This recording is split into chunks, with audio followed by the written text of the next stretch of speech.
Now, the average holiday debt, it's spiking this year, and according to a new survey from LendingTree, 35% of Americans took on holiday-related debt this season, about the same as last year. However, the average amount of debt they took on reached $1,549. That is up 24% from last year's $1,249. One interesting stat is that fewer people were using buy now, pay later this year, though it is still the second most common source of debt behind credit cards.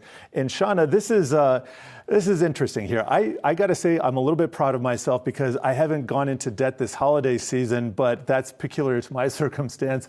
Maybe my Christmas gifts just weren't that good this year. How about you? Yeah, I mean, it's a little, I think it really just illustrates the times that we're in right now, how tight some of these budgets are for people, because many people that are in debt because of what they've spent on holiday spending weren't anticipating that they were going into debt. So it really just shows how small of a margin so many people are living on a week-to-week, month-to-month basis. When you take a look at some of the trends, though, what stuck out to me was that buy now, pay later explosion.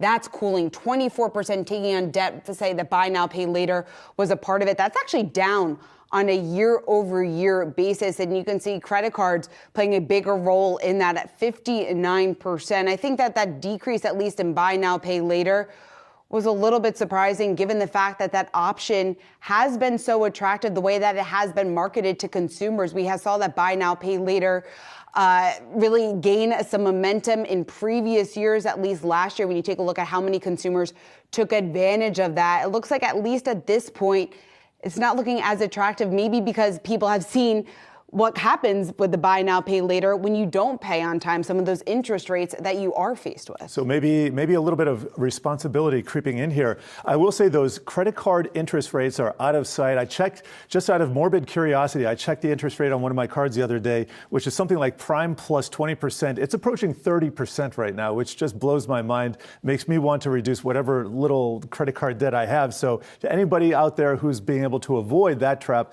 my hat's off to them.